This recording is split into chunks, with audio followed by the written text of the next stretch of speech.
Well, good morning, everyone. My name's Suzette Roderita, if you haven't met me before, and the other bloke who's been talking is Andrew Webster, and we're the conservation rangers here at Hobsons Bay City Council. We also have the extraordinary Jackie Perrin here with us, who's always one of the main drivers of World Migratory Bird Day celebrations. And normally she's out front and centre spinning her incredible yarns about migratory birds. However, this year Jackie's going to be on the back end here with Andrew and I, helping out with the administrative duties of a Zoom meeting. It's really great to see everyone who's come along to help us celebrate this. Well, some of you I can see and some of you I can see names, so it's fantastic to see you all here. And, you know, help us celebrate the arrival of the migratory shorebirds back to our beaches for yet another year. And today, as you can see on the schedule, we have a number of guest speakers lined up to help tell us everything there is to know about these birds, and hopefully also have a bit of fun along the way. So as you can see, we've structured the day so that our four main presentations are broken up with a half-hour break in the middle, and this can be a refreshment break for everyone. We'll also put this running sheet up on the chat if anyone would like to see what's coming up, in case you don't already know. And keep in mind that one of the big advantages of these Zoom presentations is that you can come and go as you please. Now, of course, we'd love everyone to stay around for the whole day, but we fully understand that it's not always easy to stay glued to a screen for long periods, and hence the break we have in the schedule. And that Zoom link that you use to log on will also enable you to log on again in the future. If you drop out, it will enable you to have the ability to come back on later on. We'd also love to invite you to another event at 3 p.m. this afternoon that the Hobsons Bay Wetlands Centre group will be hosting, which is a special presentation on Zoom, because today is also significant in that it is World Mental Health Day. Particularly important, I think, to acknowledge and celebrate, given a lot of us have been dealing and struggling with isolation and lockdown. And the Hobsons Bay Wetlands Centre group have invited Dr. Rebecca Patrick, a senior lecturer in health at Deakin University, to present on the mental health benefits of connecting with nature. Andrew's going to put the Zoom link to that up in the chat as well, so you're welcome to tune into that at 3 p.m. this afternoon. Now, you've probably noticed that you've been automatically muted as you enter. We do welcome any questions on the chat function during the presentation. And in a moment, I'll tell you a bit more about how to access that chat function if you're not familiar with that. And we have both Andrew and Jackie in the background to help with answering questions. Now, if you are familiar with Zoom, when you open the chat function, you may also hit the little drop-down button arrow where it says everyone, and you can send either Jackie or Andrew a private question if you wish, meaning that they will be the only ones able to see your question. And you will be the only one able to see their reply. We do actually ask that you keep your messages on the chat relevant to the topic, because it can be quite distracting for all of us if the chat box is constantly pinging with people saying hello to each other, for example. So to ask a question on the chat, there's an appropriate slide up in the, well, no, not appropriate slide now. There was an appropriate slide up in the background, but anyway, I'll go through it. To ask a question on the chat, if you're on a laptop, there's an icon on the toolbar that comes up on the bottom of your screen that says chat. Click on that, and then on the bottom right of your screen, you'll see a message saying type message here. If you're on an iPad, and hopefully other generic tablets also work similarly, I hope. If you're on a tablet, tap your screen to bring up the toolbar, and it usually comes up on the top of your screen. And you can click on the three little dots, and then you'll have the option to chat or raise your digital hand. It usually comes up as a little blue hand. If you're on a smartphone, tap your screen and the toolbar will come up at the bottom of the screen, and tap on the three little dots where it says more, and then you have the option to raise your hand or chat. And if you're not comfortable with asking a question, there may be, on the chat function, there may be a chance throughout the morning to verbally answer questions, but we will have to play that by ear and see how we're going for time and see how we're going for the number of questions we're getting in. Most importantly, we are recording today. So if you don't want to be on the recording, please click your little video icon off. In most cases, it will be in the bottom left-hand corner of your screen. And if you haven't touched it, it may well be off. It may have just started with you off. It will have automatically defaulted to off when you joined. When it has a red line through it, that means it's off. Also note that if you do verbally ask a question, your voice may be recorded. Now, even if you're not worried about being recorded, we will actually ask that it's best if you do keep your video off, as this generally helps with the quality of the live streaming. All right, that's all the kind of administrative stuff. So I'm going to stop sharing my screen now, so you'll see me a bit bigger probably. Suzette, can I just, sorry, interrupt for one sec, to message to Marilyn and Nick. I'm having trouble getting the link for the mental health seminar this afternoon working on the chat. Nick or Marilyn, do you reckon you could try and pop it up for us there when you've got a second? Thanks. Excellent. Thanks, Andrew. So to begin officially, I would like to begin with a short acknowledgement of country. So Council acknowledges the Kulin Nation for their custodianship and management of these lands and waterways that I, for one, am speaking on today, and most of us will be coming to you from the lands and waterways of the Kulin Nation, although Lindall and some other people may be coming from somewhere else. And we acknowledge these First Nations' enduring connection and their elders that pass these practices and wisdom across generations. All right, so we're going to start officially. And first up today, we have the Newport Community Choir. Now, Hobsons Bay have been celebrating World Migratory Bird Day since 2014. And from the beginning, the Newport Community Choir has supported the rangers in getting the word out and building awareness for the migratory birds that visit our wetlands every summer.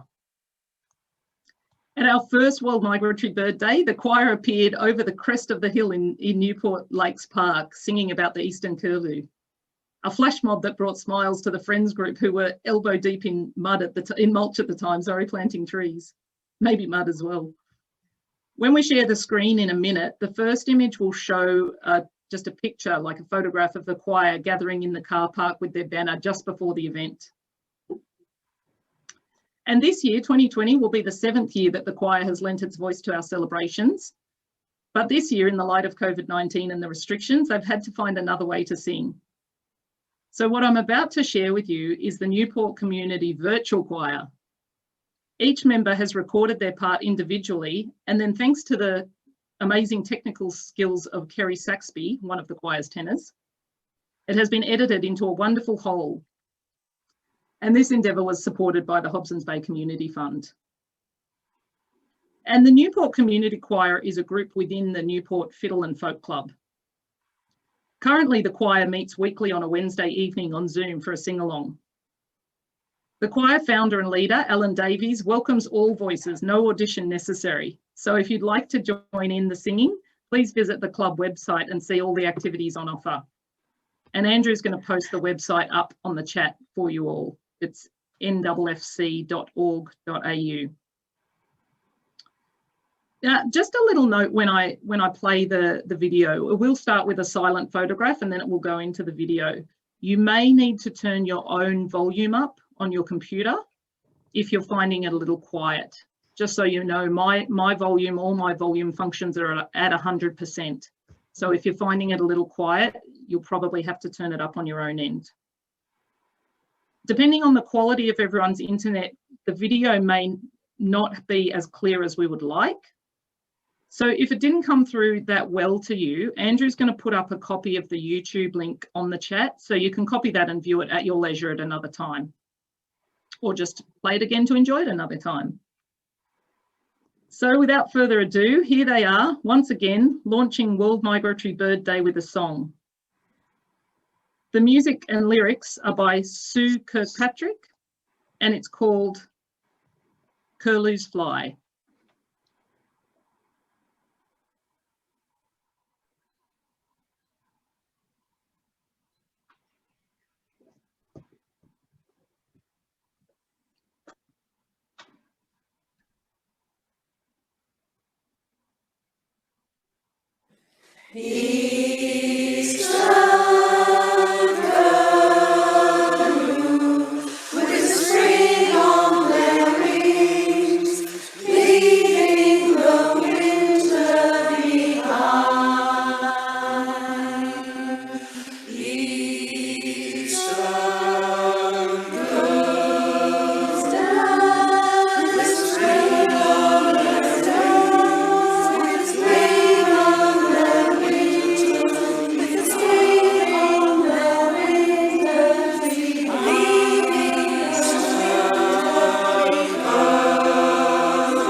Wasn't that incredible? Even if you did, even if your video and sound did play that well for you, I highly recommend you check it out again. It's so fantastic. And on behalf of the members of our team here at Hobsons Bay, we really thank the Newport Community Choir. Your support, your ongoing support means so much to us. Now, coming up now is a short video. It's only about 2 minutes long, and it features the late Clive Minton, whose name has become synonymous with shorebird conservation in Australia and around the world. You may find it a little wobbly beaming this via Zoom, but Clive says it all, and we thought it was well worth sharing. Once again, Andrew's going to put the link up in the chat in case you'd like to view it later. Now, this video was initially posted by Millie Formby, a zoologist, pilot, artist, and adventurer.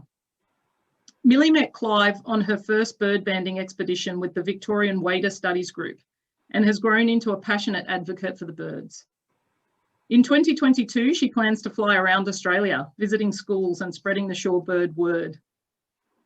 Try saying that 3 times fast, the shorebird word.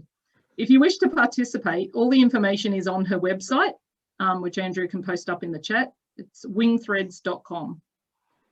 So let's hope we see Millie in Hobsons Bay in a couple of years, if not before. We're going to put up a copy of the YouTube video link of the video we're about to show on the chat, as well as Millie's website. So if you'd like to watch it again or share it with friends, obviously feel free to do that. Here we go.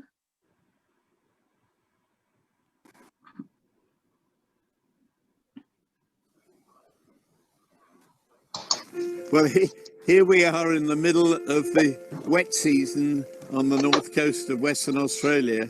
It may look pretty bleak for us today, but to the 500,000 migratory wading birds that live on 80 Mile Beach, this is just heaven.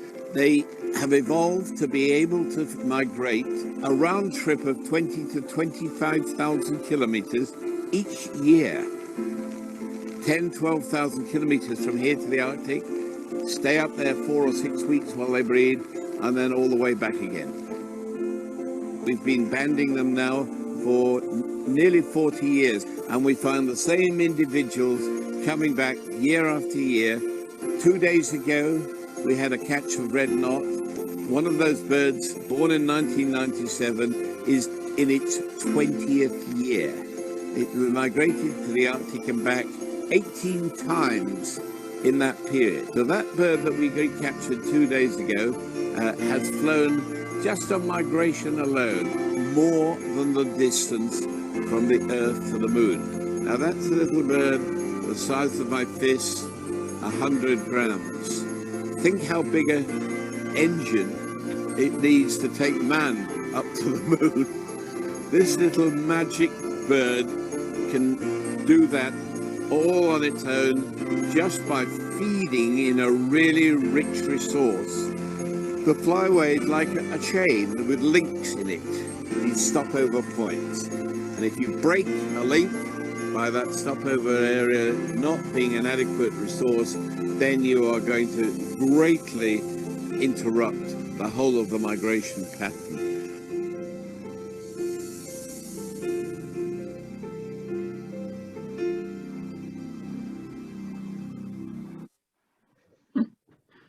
Isn't that incredible? I get goosebumps every time I hear Clive talking about how far that one little bird has flown in its lifetime.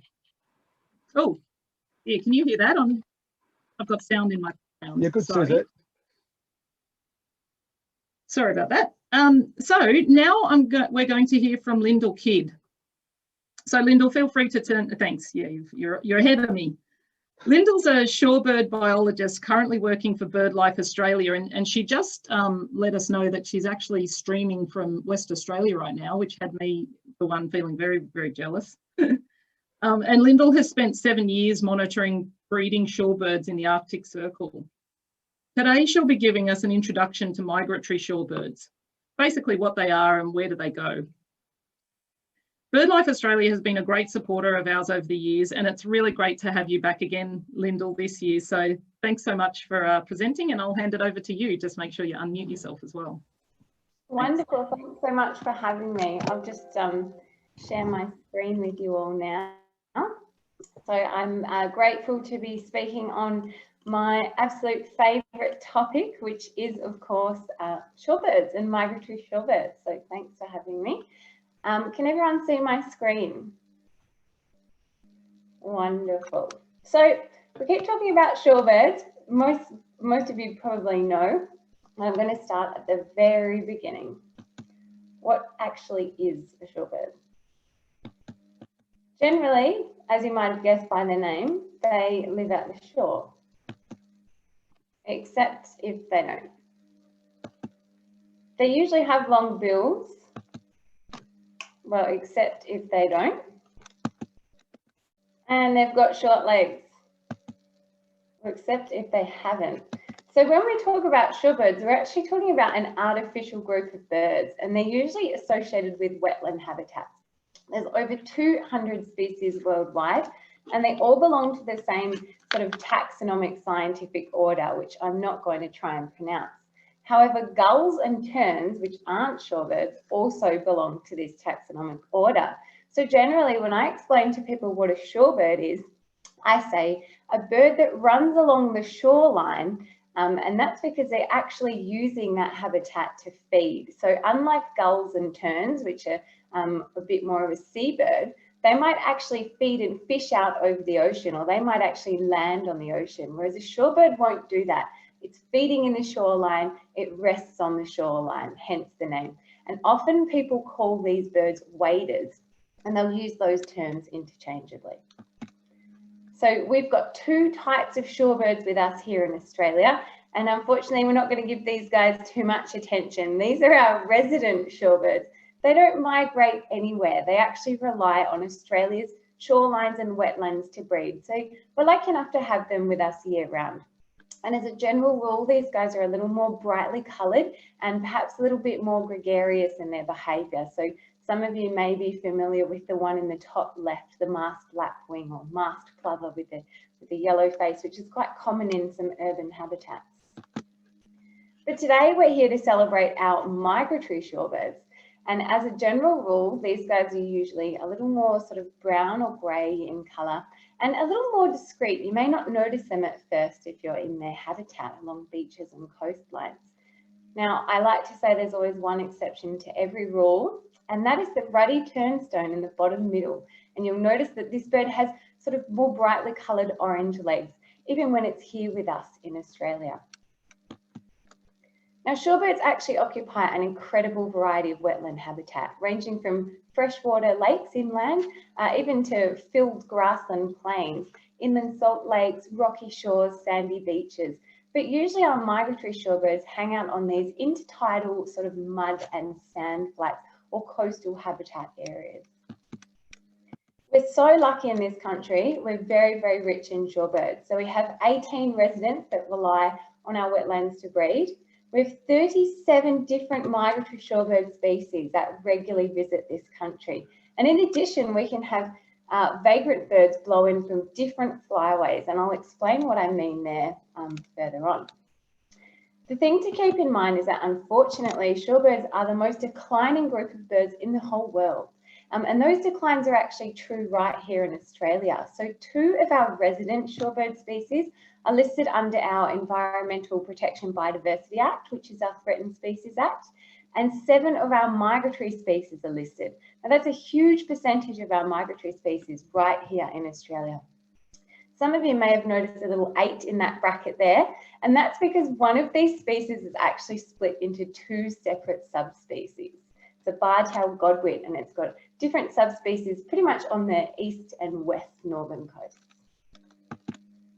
So I would actually love for everyone to take a look at this bird, and if you're feeling confident, maybe you can type into the chat and have a guess at what this bird is called.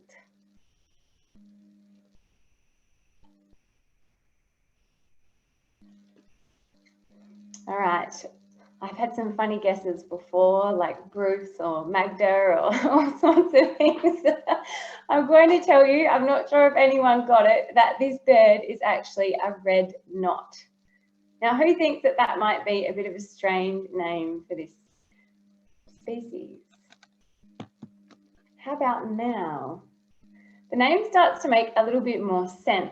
So this is actually a red knot in its breeding plumage, and hence the name. This is what a red knot looks like when it visits us in Australia. And actually there was a red knot in that video just shown of Clive Minton. So I like to say we're sort of only getting half of the picture. We're missing this sort of journey when they're not here with us in Australia, and they change their sort of feather patterns and colours. So where do they go? I keep saying, you know, they're migrating away. This is an example of Australia's smallest migratory shorebird, our red-necked stint, which actually weighs less than a Mars bar, about as much as a fun-sized Mars bar. And you can see in the orange, in the northern hemisphere, the breeding habitat for this species. So it's Arctic Siberia, and in the winter, this bird will come down to Australia. Now, of course, winter and summer are on opposite schedules in the northern and southern hemisphere, so it's escaping winter in the northern hemisphere by joining us for our summer, but I'll get into those dates in a minute. So how do they get there? That's a long way to go. They have a little bit of help. They use what I like to call a bird highway, these migratory flyways. And there's lots of different flyways across the globe. They usually follow sort of wind tunnels, but we're lucky because we are in, without doubt, the absolute best of all of the flyways, the East Asian Australasian Flyway. Little bit of a mouthful.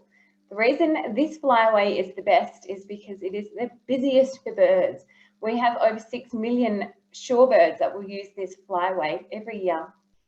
And it's the busiest for birds, but it's also the busiest for people. So it crosses over 22 countries, and nearly half the world's population actually lives within this flyway. So it stretches from the southern boundary of New Zealand all the way up to Arctic Siberia, northern China, and Arctic Alaska. And as I mentioned, 37 birds regularly come down to Australia every year, travelling at least 24,000 kilometres to complete the round trip, and then they'll head all the way back again.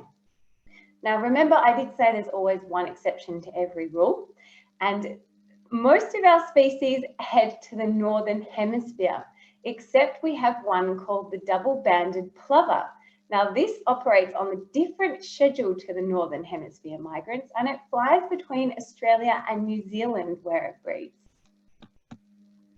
So why are they heading to the Arctic? This is an aerial photograph of where they're heading. In summer, the sort of snow and ice melts off the tundra and forms this mosaic of wetland habitat. And these pools spill out over because there's a permafrost permanently under the ground. And they're going there to have chicks. And the reason for that is because there is an absolute abundance of food when they get there. So imagine all of those wetland pools basically absolutely teeming with invertebrate larvae, and that's what they'll raise their chicks on. It's like 24 hours a day during the summer, so it's an incredibly productive period. But it's a mad few weeks up there in the Arctic. They'll arrive toward the end of May, start displaying and setting up their territory, pretty much pair up, immediately begin to lay, incubate the brood. It will hatch after 21 to 28 days, depending on the species. And then they'll pretty much feed like crazy, try and build up to fly all the way back down to Australia in just 6 weeks. So of course, as it's light 24 hours a day and incredibly productive, it starts to get dark 24 hours a day when it gets winter up there and completely inhospitable for shorebirds. And now it starts to make sense why they change colour, or they swap their plumage. They put on their breeding plumage, I would say. And that's because they actually perfectly match the Arctic tundra. And whilst they're here on our shores with that brown-grey colour, they generally do also tend to blend in with our coastal habitats. Their nests directly on the ground, and their nests match the camouflage of the tundra perfectly, as do their adorable chicks. Now, they have some pretty incredible physiological adaptations to achieve this epic migratory journey. The parents will stay with the chicks just for about 3 weeks after they hatch, and then they'll actually head down the flyway back to Australia, leaving those chicks behind. So when the chicks have just hatched at about 6 to 7 weeks old, they've got to leave the Arctic Circle and fly unaided all the way back down to Australia. So we get a little bit of a different wave of arrivals when we're looking at our migratory shorebirds here. We'll have adults here right now, starting from September through to October, and the juveniles will arrive a little bit later, so from November. And they'll generally stay all the way through until March. Now, some of these juveniles arrive and they think, I am not turning around and going back there. I just got here. Are you serious? So they may well actually spend 1 full year with us in Australia. So you can actually see migratory shorebirds all year round. And of course, you can also see that double-banded plover, which is on the opposite schedule, and it is actually here with us in Australia during our winter. Now, each shorebird has a slightly different migratory strategy, but they all use this East Asian Australasian Flyway. And the graph on the left just shows some of the flight paths that some different types of shorebirds will take through the yellow arrows. And I want you to just have a good look at this big straight arrow that stretches from Alaska down to the east coast of Australia. And if you're watching the little video on the right-hand side, which I'll just get to play again, you will notice that these little dots are stints that were caught in Australia's northwest, and they put little geolocators on them, and they can actually watch them as they tracked all the way up through to the flyway to the breeding grounds, and then you'll notice them coming back down again. So that straight arrow that stretched directly from Alaska to Australia is the flight path of my favourite bird, a bar-tailed godwit, and this is it dressed up in its breeding plumage. Now, these birds have an incredible epic migration, and that is that instead of stopping over at some of those other countries in the way to get back from the Arctic to Australia, they actually fly directly over the Pacific Ocean. Now, you often hear of seabirds and albatross that fly all over the world, so perhaps that doesn't sound as epic as it is to you.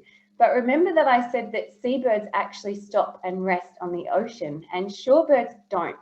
That means that this bird, about the size of a football or a little smaller, will fly non-stop for over 9 days, constantly flapping its wings that entire time.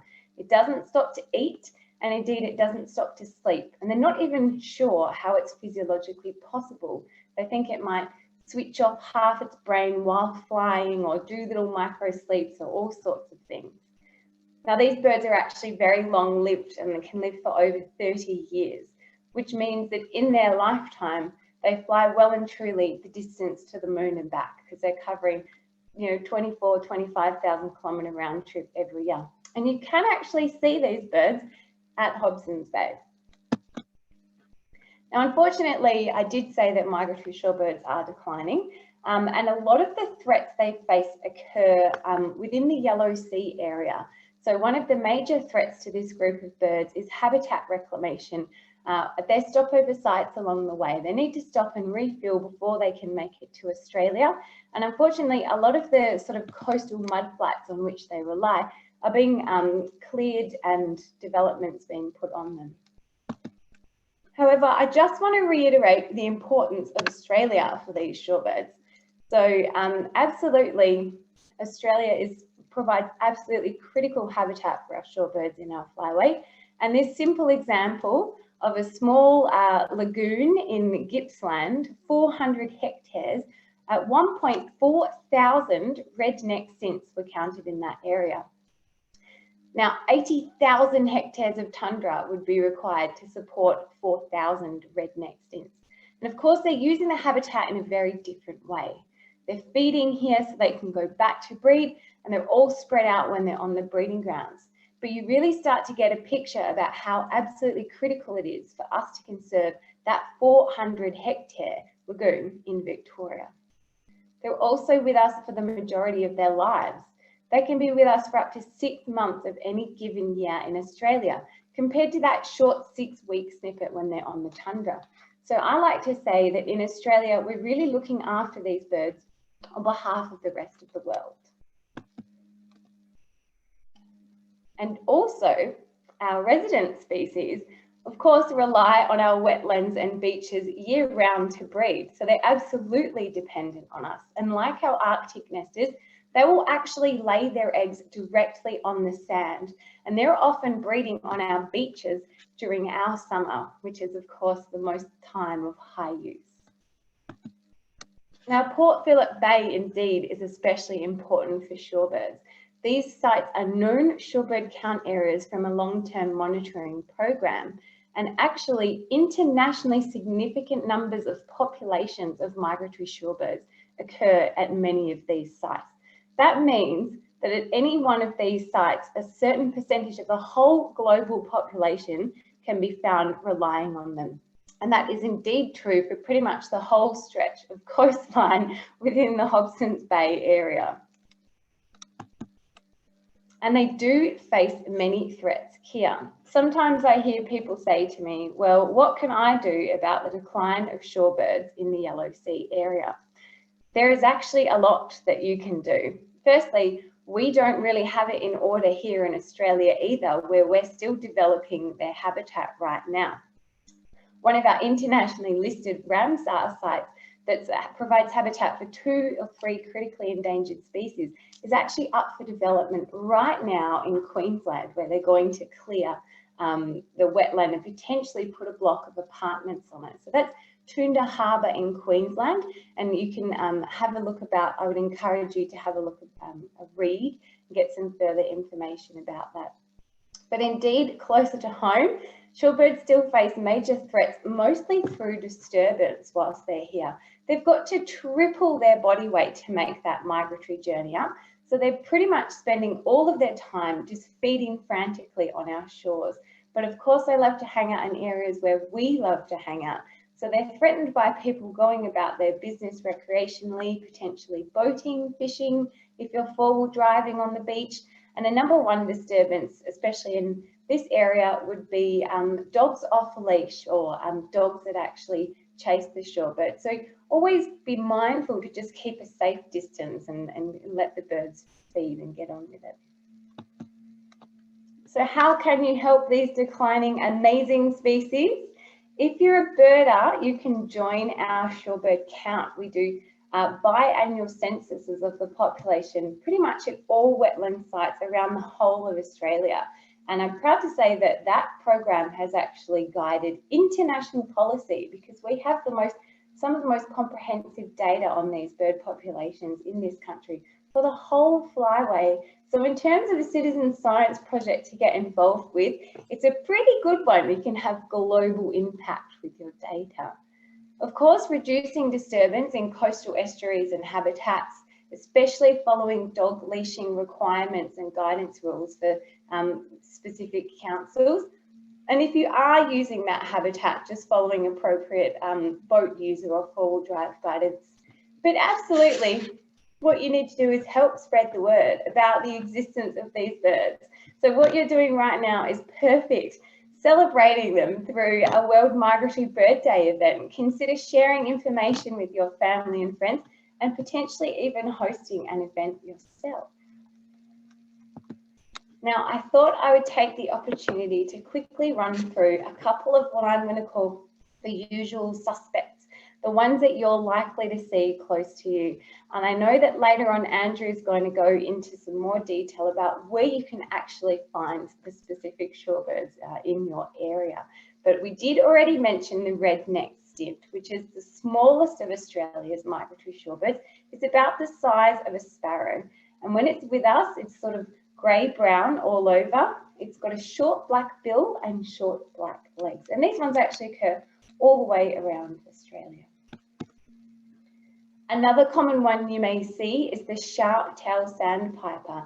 It's so named because it has this more sort of streamlined effect, body size or body shape. And this one has sort of more greeny, yellowy legs, and it often has a rusty red coloured head and motley plumage. Now, these guys can actually be found around the whole coastline, as well as in inland wetlands and sort of hiding in fringing vegetation. And again, they're pretty much found around the whole of Australia. Now, this one, you may remember from the first slide, this one is a little bit more obvious, and I like to think it looks a bit like a bird sort of dressed up in a tuxedo. So this is a ruddy turnstone, and you'll see these orange legs and a bit more brightly coloured even whilst it's here with us in Australia. And again, this one can be around at all, the whole of Australia. And often these species will be in mixed flocks because they all they eat slightly different things, but they all feed on the same habitat. So it allows them to sort of co-occur. And you can usually tell what a shorebird eats based on the size and length of its bill, which is helpful if you're trying to identify them. And I'm going to finish with our Curlew Sandpiper. Now, this one is a critically endangered bird, and it's especially relies on areas around Port Phillip Bay for habitat. So this one is recognisable because it has a longer sort of down curved bill. It is quite a small bird. It's a little bit bigger than the red-necked stint, but a little bit smaller than the sharp-tailed sandpiper. And again, these birds are cruising all the way up to Arctic Siberia and the Northern Hemisphere to breed before gracing us with their presence in our wetlands. So I just want to say thank you to multiple shorebird conservation partners involved in our Birdlife Australia monitoring program, as well as to our count volunteers who help us collect invaluable conservation data for these species. And that's actually it from me. So we're going to throw over in a minute to Kate Gorringe-Smith, who is a Melbourne-based artist with a long history of using art to engage communities with their local migratory shorebirds and shorebird habitat. Over the past decade, Kate has initiated 3 group art projects with this aim at their core. Her current project, Overwintering Project, Mapping Sanctuary, was opened as part of the 2019 Hobsons Bay World Migratory Bird Day celebrations at the Louis Joel Art Gallery in Altona. So some of you may have seen that last year. The exhibition featured the work of many local artists and was the result of 3 months of print workshops at the Wood Street Art Space in Laverton. as well as numerous site visits to watch shorebirds along the Altona foreshore. In 2019, Kate also was artist in resident at Point Cook College, where she worked with teachers and students on art projects related to the local migratory shorebird habitat of Point Cook and the Western Treatment Plant. Kate has also been a part of the last 5 years World Migratory Bird Day celebrations in Hobsons Bay, bringing her miniature printing press for people of all ages to make prints of shorebirds. Some of you may have participated in that in previous years. And Kate is also the Vice President of the Print Council of Australia. The Flyway Print Exchange is an art project aimed to celebrate and publicise the East Asian Australasian Flyway and our migratory shorebirds. The project involved 20 artists from 9 of the 23 Flyway countries. Since its inaugural exhibition in 2014, the Flyway Print Exchange has been viewed by over 4,000 people in exhibitions throughout Australia, as well as in Singapore, Hong Kong, Indonesia, and New Zealand. So it really brings together almost the entire Flyway. And in her presentation, Kate will discuss this project and how art can engage people with the Flyway and our migratory shorebirds. So we'll pass over to you, Kate. Just make sure you're off mute and your video's on.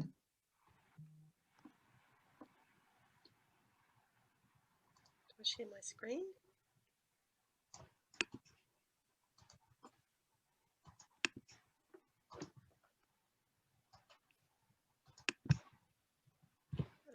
Okay.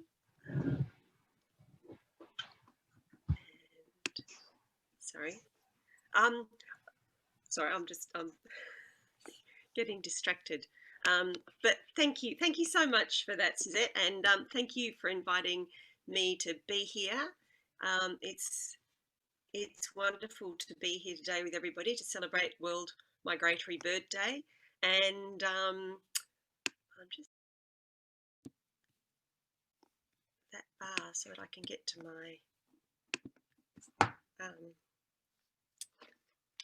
sorry, can I just ask a technical question?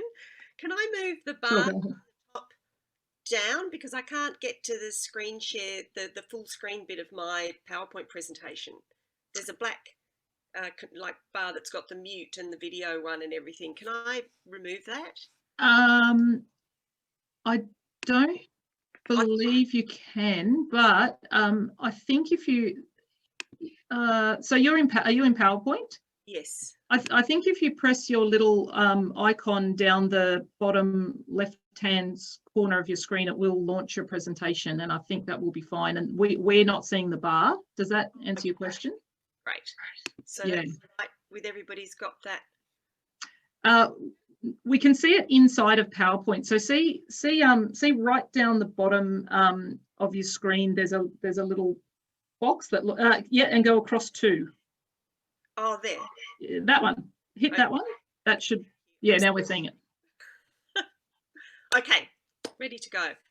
Yes. So thank you so much for having me here today. And so I initiated this art project because I've always found the Flyway to be such a fascinating idea, and also a really important idea for, I think, the current age we live in, where we can forget that we're part of a united global ecology that's much, much more ancient than the maps we're used to looking at, which are covered, of course, with lines and borders. And but we have to remember that to the birds that use the Flyway, they don't have those borders. They just have been following those paths that are instinctively built into them for thousands, if not millions of years. And so birds, the theme of today is World Migratory Bird Day, is birds connect the world. And they really do. And they've been doing that for so long. And they connect it both through space by joining up those countries. I always think of the list of countries on the Flyway, which I'll just read out to you. They're almost like points on a necklace, like precious stopping points. And as Lindall said, and as Clive said, each one of the places those birds stop is critical to their continued existence. And so we have that obligation to be wise stewards of the land for the birds to continue flying.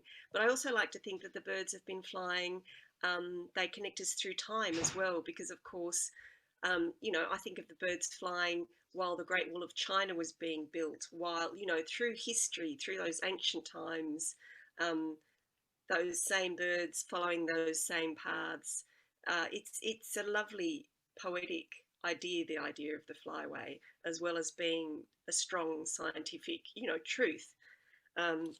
So the flyway countries are New Zealand, of course, the most southerly one, then Australia, Papua New Guinea, Timor, Indonesia, Brunei, Singapore, Malaysia, India, Bangladesh, Myanmar, Cambodia, Thailand, Laos, Vietnam, the Philippines, Japan, South Korea, North Korea, China, Mongolia, and finally up the top, Russia and Alaska, the US, in the USA, of course. And in this project, I'll show you the prints of the project. I had 20 artists from 9 of the flyway countries. I was very lucky to work with them. I contacted them all. Many of them I didn't know, but I contacted them all by emailing printmaking workshops throughout the flyway, and I ended up with the artists who were involved, who I'll introduce you to. And the beautiful thing is that most of them I never met, I still haven't met, and this was such an act of generosity that they produced these beautiful prints for us all to enjoy today. So I'll just take you through them. So this is a little mosaic of all the prints from the project. So we start in Australia, of course. This is a photo from Roebuck Bay, and you can see that a lot of the birds are in their breeding plumage. And then I'll take you right through to Alaska, where the birds are headed on this journey through art. So we begin with Celia Walker from New Zealand, and her print is called Te Kuaka, because Kuaka is the Maori name for the bar-tailed godwit, which, as Lindall said, was her favourite, and it's also my favourite migratory shorebird. And in many of the countries, because of course, if you think about it, the shorebirds, except in Siberia and Alaska, where their nests are very hard to find, these birds would arrive with the summer and then they would leave. And it was a great mystery as to where they were going, and you'd never find their nests, so where they bred, how they bred, all of these things were a mystery. So there's some very, very old stories from a multitude of cultures along the flyway about the birds. And I know that the Maori had 2 stories that I know of, and probably more, about the godwit, the kuaka. And one was that they brought the Maori people to the islands of New Zealand in the first place, that they followed the birds. But the other story is that when the birds left, as the winds were becoming colder and as the winter was coming, they took the spirits of the dead with them on their journeys. So that's very beautiful. So we've moved slightly further north along the journey. We're going on a migratory journey with the birds and the art. This is a friend of mine, Helen Coaches-Edwards, who's another Melbourne printmaker, and she's put, if you see, she's used a Melway page, the map page for Melbourne, as part of the bird's body, and that's indicating that the birds have these maps that are ingrained in their, in their biology, and that enables the little chicks to travel for the first time without having an adult bird to follow when they come south. And this little bird has been everywhere, and on its journey it's picked up key rings, souvenirs for everywhere it's been. So it's got the panda from China and the kiwi from New Zealand and the moose from Alaska. And so that's Helen's way of talking about the migratory shorebird. This is my print, which is based on a very old map of the sky, the Milky Way. And if you look very closely, some of those stars are actually birds. And I've always been quite fascinated with the fact that these birds have been flying for so long, and also that they can fly through the night. They can navigate by the stars, they think. And so some of my stars are actually birds that have become part of the night sky. This is a print by Alexis Beckett, who's another Victorian artist, and hers was inspired also by the flight of the birds, and you can see that the birds are part of the clouds, you know, so that they've become an integral part of the sky as well. And Vida Pearson's done a very beautiful and very accurate depiction of Teritory sandpipers, and she's another Victorian artist. Now, oh, there's Vida. So you'll notice that all of these works are prints. I'm a printmaker. Prints are a form of art that can be produced in multiples. So I actually had everybody printed, each print was printed 30 times, and each artist actually got a set of all the prints. That's what the word exchange means in the context of this project, because we were exchanging prints. So it's a really nice thing because everybody gets a set of all the prints, and that creates a little community of artists as well, because we've each got a copy of each other's works. And that's Vida pulling a print on her printing press. So we will all have printed our prints in a similar way to you see Vida working there. Amanda's is a lovely print. It always reminds me a little bit of a pop art Andy Warhol kind of print. She was inspired by the way, if you watch a flock of shorebirds, and they turn into the light and they can almost appear and disappear. And the birds in the top half of that print are printed in silver. And when you hold the print up to the light, they will actually appear and disappear because they're shiny and they're silver. So it's a very clever depiction of that and the way the birds move. And there's Amanda working in her studio in Brisbane. So we're heading farther north, and that's her edition. Now I was very, very lucky to be able to work with some artists from Warralunga Arts Centre up in Borroloola in the Northern Territory. And this is Gret's picture, which was great because it's the only picture that really shows the birds on the mudflats feeding in a flock and coming in to land. And the artists up in Warralunga were, they worked with some people from Charles Darwin University to make these lovely prints. This is by Sharon, also from the Northern Territory. It's an Eastern Curlew, but it also has the traditional name there, which I'm not going to try and pronounce. And finally, Violet Hammer. And Violet's print is a Linocut of the Ruddy Turnstone, which we've seen from photos of Lindall's. And it was printed on ochre. The brown that's the backing is the traditional ochre, which is used in a lot of Indigenous art in Australia. And you can see it comes through, it kind of blooms through the white ink to create, each of the prints is quite unique because of that reaction. Okay, I think we're ready to leave Australia now and fly up to Indonesia, where Parlevi has made this wonderful woodcut called the wader. And you can see, like, he works very much more physically. You can see those strokes he's made as he's cut the image out of the print there. And there he is working away. And then now we're up to Singapore, where Puisan, this actually was very exciting. This is the first print that Puisan ever made. It's a Linocut that he hand coloured. And Puisan has become a friend of Jackie Kerrin's and mine. He's been to visit us here. So again, making connections along the Flyway. That's his original drawing for the print. That's the vinyl that he cut into to make his Linocut. I thought you might be interested to see some of the process images as well. And there he is, and his hand colouring them at home. It's a big job.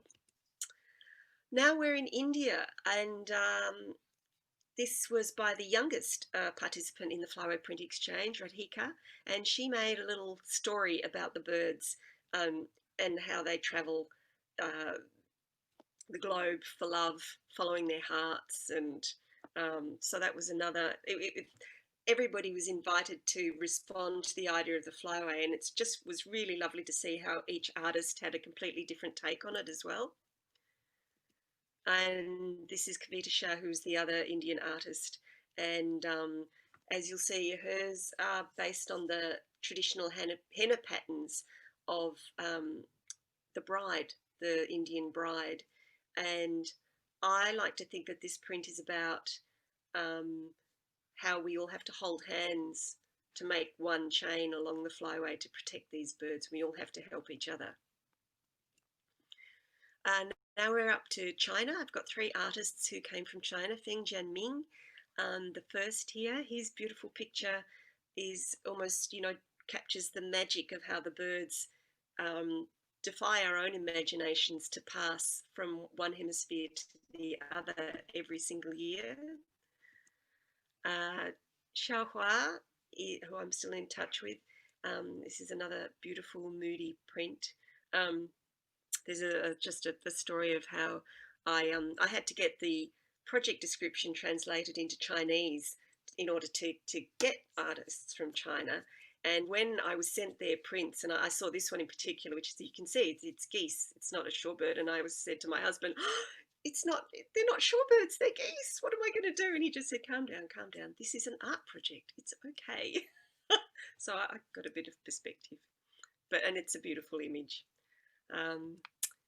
And this, you can see, it's an etching. So this is a print that's made in metal and pressed into the paper to transfer the ink onto the paper. And there he is, he's signing his prints. And he's got his gloves on so that he keeps the prints lovely and pristine and clean. Lastly, Ni Jianming, who I think is the eldest person in the Flyway Print Exchange. His was a woodcut water print. And there's a close-up, the cutting of his plate, which you can see the amazing work he's put into that. And there he is. He had a small accident. He ended up in hospital, so he's sitting up in his hospital bed signing the prints. Hyuntae Lee is my artist from South Korea, and this, I'm very, very fond of this print. It's very, very minimalist. But what he told me, so he's done a Linocut for the blue at the bottom, and then he's just had that little letterpress stamp that says birds with the stamp. And in each print, so in each of the 30 prints, that word and the little arrow is in a different spot on the print. And he said to me that that is his experience of bird watching. The little arrow is pointing to the point at which he's stopped being able to see the bird. So the bird goes, he watches it and watches it and watches it, and it finally disappears. So that's what that's the story of that print. And there he is, working away. Kyoko Umazu is actually, she's based in Melbourne, but she's a Japanese artist, and she went to the Victorian Museum here, where they've got, I don't know if you would have been there, but you can go and they've got the room with all the, a lot of specimens that are taxidermied. So she actually drew this eastern curlew from a taxidermied specimen at the Melbourne Museum. But I like to think that she completely brought it back to life, because it's got that sparkle in its eye and it looks curious and it looks engaged. So it's such a lovely image. And again, it's an etching, and that's showing, so she was drawing them. That's showing the drawings that she made of the bird that she turned into prints. That's drawings on the plates, the etching plates. Now, finally, here we are. We made it all the way up the flyway up to Alaska. And this is a silkscreen print by Gary Collitz, who was the head of printmaking up at the museum, the University of Anchorage. And you can see the big S where the birds have come into land. And I just think that the colouring, particularly of this print, just is chillier than any of the other prints in the Flyway Print Exchange. And it just has that hint of maybe the winter's starting to come back, and the birds are getting ready to go. They're getting restless. They're getting ready to fly off. And lastly, finally, Ed Miguel, I've got his print. Ed's mother was, I'm not sure, a member of the Inupiat, so an Indigenous American. And so that's Ed's heritage. And I think that this image depicts the Indigenous way of life, people going out in their kayaks up in the chilly Alaskan waters. She was from Point Hope up in Alaska, which I believe for a long time could only be reached by water. So they were probably very dependent on their coast for you know, food and their livelihood. And this is a lovely image of the person in the kayak and the birds flying past the moon through the sky.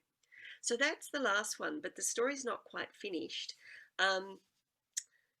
As a part of the Flyway Print Exchange, to represent the birds' journeys, what I did was we posted one of each print without any covering all the way up the Flyway and back. So it started, I sent them to Celia Walker, who was in New Zealand. She posted them to Tampuisan in Singapore, and he posted them up to Gary Collitz in Alaska, who then posted them back to me in Melbourne. So if you go to an exhibition of the Flyway Print Exchange, you'll actually see two sets of prints. You'll see the prints that we call the pristine prints, and they're framed. And then you'll see the prints that are the travelled prints, which are unframed, because it's nice to be able to see the back and the front of these prints.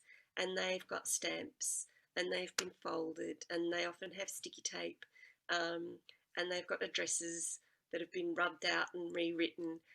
And the thing is, the birds can't come into the gallery, and the birds can't tell us their stories. So the travelled prints are standing in for the birds. They've done that journey. I was kind of hoping one might get lost, so that, you know, I could have a cautionary tale, but they did all come back. And yeah, and I think that when people visit the exhibition, the pristine prints are lovely and they're very beautiful pieces of art, but the travelled prints are kind of intriguing. So that's, and there's one of the other travelled prints, so you can see it's kind of fascinating because it's got wear and tear and the layers of meaning, which is really nice. So that's the end of the story. I just wanted to read you a quote, if that's okay. Maybe I'll stop that. Is that all right? Maybe I'll get rid of that and it can come back. Oops, does it come back to me? Anyway,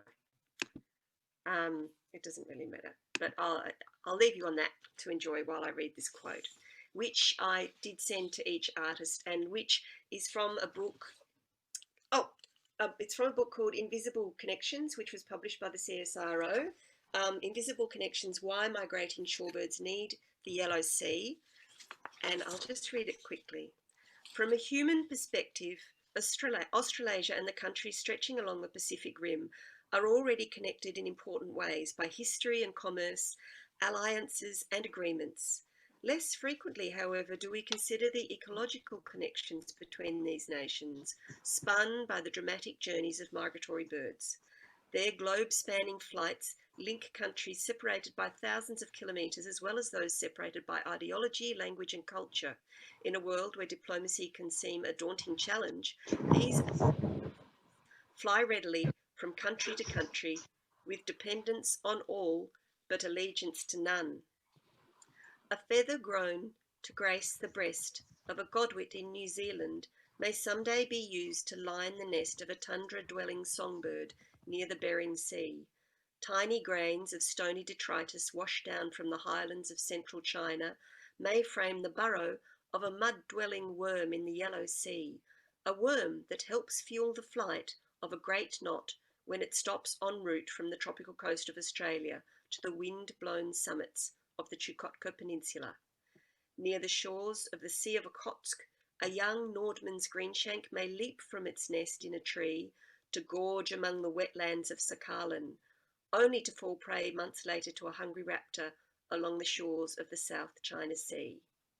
A singing male spoon-billed sandpiper may perch atop the withered rib of an Arctic whale at the summer solstice, then leave dainty tracks across the vast, grey, tidal flats of the Bay of Bengal before the autumnal equinox. Undaunted by the borders drawn on our two-dimensional maps, these feathered travellers remind us that we are connected in ways more profound and substantive than those set forth in the carefully crafted phrases of treaty and trade. So there we are. Thank you so much. Now I would love to introduce Matt McArthur. So Matt McArthur, sorry, was someone tuning in there? Oh, he's waving. There he is. Matt McArthur has a quarter-century experience studying marine systems with a particular focus on the small invertebrates that live in the sand and mud. Based in Altona, Matt splits his time between research, science communication, and podcasting about Antarctic history. Matt migrates south each austral summer to work in Antarctica. You're going in the opposite direction of the birds, Matt. However, he still finds time to come and help us out each World Migratory Bird Day. And today he's on the hunt for the same marine invertebrates the wader birds are after when they visit our shores. So without further ado, Matt, I'll hand it over to you. Thanks. Thank you so much, Suzette. As Suzette mentioned, my interest in marine systems goes back to childhood. I would visit the beach with my family and look into the rock pools and find interesting animals. And sometimes I'd recognize them. I'd seen snails before, but I hadn't seen snails eating other animals. Predatory snails were a new thing to me. So that really caught my attention at the age of 7 or 8. And then looking a bit further afield, I'd see animals that I had no idea about. So things like bivalves, scallops and mussels and oysters don't have any analog on land. So I was seeing behaviors I hadn't seen before. I was seeing entire groups of animals I hadn't seen before. And I put on a mask and snorkel and I went a bit further afield outside the rock pools, and I started seeing animals that just had no connection to the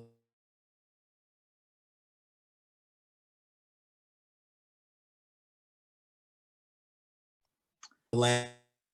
Matt, I'm afraid we're losing you. I'm not sure if you can do anything about your internet there, but the echinoderms, the sea. Sorry, Suzette? Yeah, we just lost you a whole lot. You came back in on, I think, echinoderms, if I got that name correctly. I think it's at your end. I think the internet might be a little bit in and out. I'm not sure if there's anything you can do about that. Okay.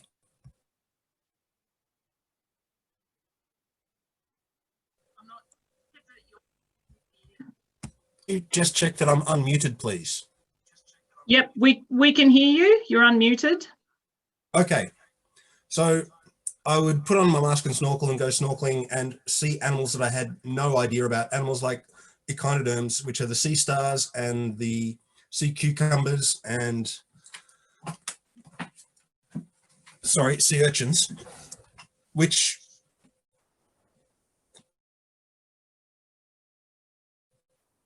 have no connection to animals on land. They're only found in the sea. So putting on a mask and snorkel was like visiting an alien world, and it still is. 40 years on, putting on a mask and snorkel at the beach is one of the most exciting things that I ever get to do. So I got into a career in marine science mostly because of that interest in the invertebrates, the smaller things, and my connection to World Migratory Bird Day feels very personal because I'm just going to tilt my camera down now and show you my tray. I was trying to get a third camera working and it's just not on the go. I chase the same sort of things that the birds come here to eat. So this is what I've been working with for the last 25 years, trays and trays of sediment brought up from the seafloor. And I pick over this with my forceps and I pull out the little tiny crustaceans and worms and mollusks that live down in this sediment that the birds are here to feed on.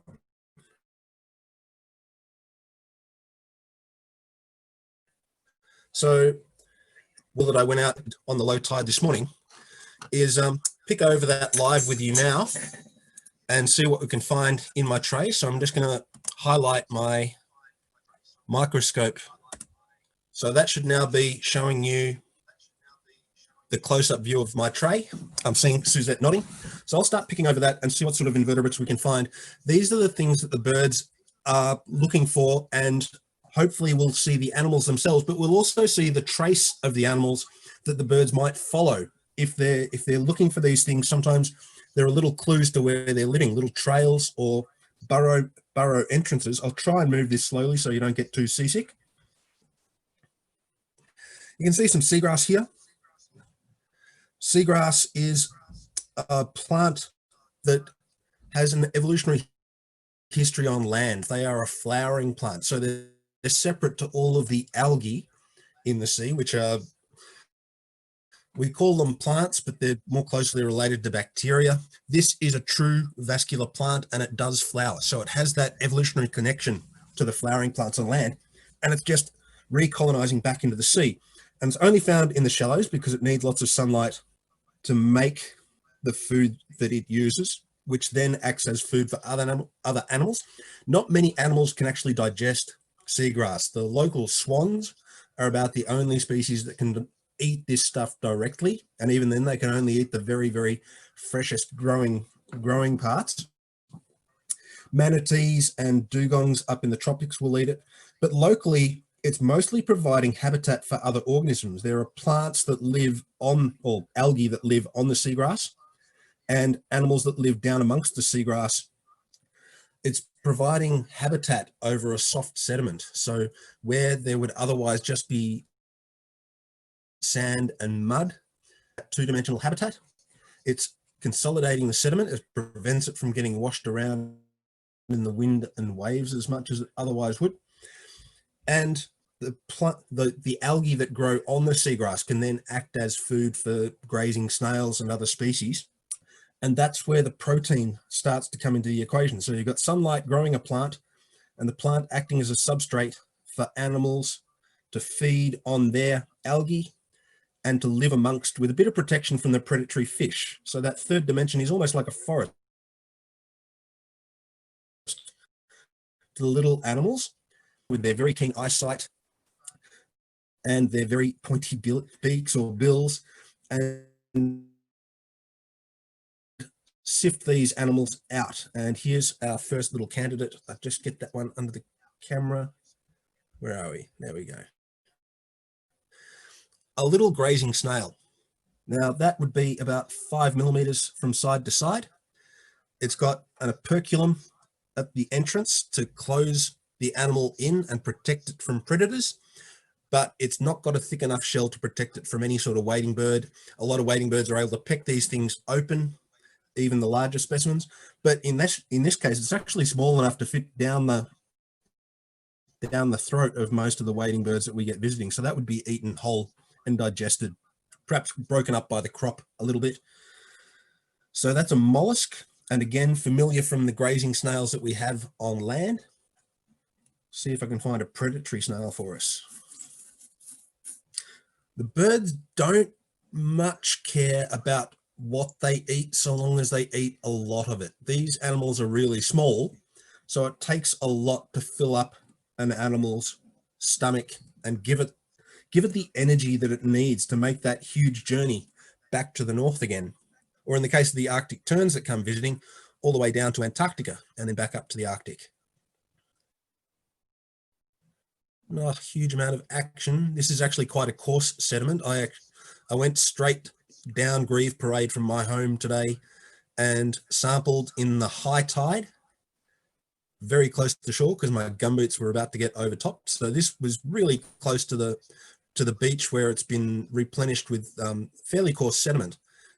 And I was using a 1 millimeter sieve for my collection so I don't get all the muddy, silty stuff that would then block up the view under the microscope. There's some more grazing snails. There's a trick with marine snails telling whether they're a grazer or a predator that was taught to me by Mark Rodrigue, who I know from my days down at Queenscliff. He was at the Marine Discovery Centre when I was working at Maffrey. And it's called soup bowls and gravy boats. It's really cool. If a snail has a round aperture to its shell that looks like a salad bowl, it is probably a grazing snail. It's probably a vegetarian.